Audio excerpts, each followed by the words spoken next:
Now to the NBA, this developing story. According to ESPN's Brian Windhorst and Tim McMahon, Jazz star Donovan Mitchell was incensed over being scratched from Sunday's playoff opener because of his right ankle sprain that sidelined him since mid-April. He tweeted after the loss, "Sorry, y'all. I wish I could say more. I'll be out there soon."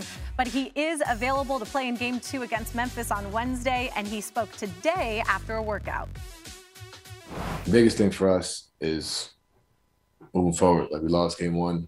And we got to handle, excuse my language, but we got to handle going forward. I felt like I should have played. That's what, to be honest with you, I feel like it's no secret. We all know that. And at the end of the day, the experts said no, and I feel like we can, like I said, we can disagree on those things, but, that was the frustration. It was unfair to, my team. I was like, man, I feel like I let them down in the sense, when you're not there for them in a playoff game.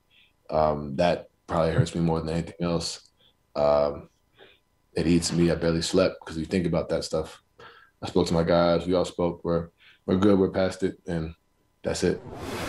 Well, Donovan Mitchell was certainly missed in the Jazz's Game 1 loss to the Grizzlies. Utah had a .650 win percentage in games without Mitchell this season, which would have been the 5th best in the West. But Mitchell takes the team to just another level when he's on the court, leading them to a .736 mark, which would be the best in the NBA.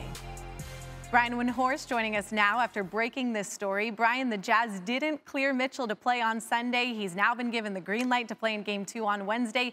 What exactly went wrong here? Yeah, this is a laughable series of events, except for this is the playoffs, and the stakes this high makes it not a laughing matter. He practiced 3 consecutive days and went through shoot-around on Sunday morning, which meant not only he thought he was going to play, but so did his teammates. Then he was a late scratch, and his teammates were just as surprised as he was for the start of a playoff series.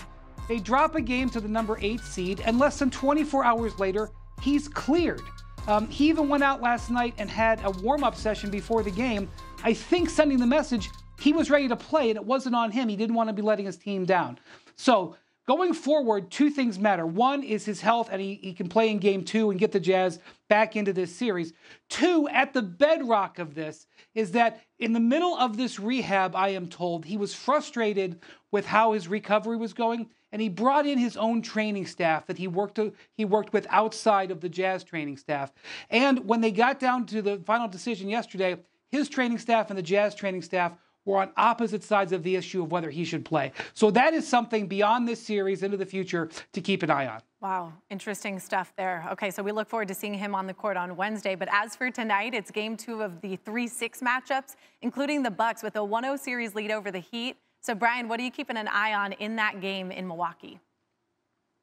Yeah, tonight's a huge night for Jimmy Butler. Obviously, this is a guy who carried them into the finals last year. He was their heart and soul throughout this regular season, and he just had a dud in Game 1. I know he hit the shot to force overtime, but he's 4 of 22 shooting in that game. They shot less than 40% as a team. They just need more offense. Their offense was great in the second half of the season.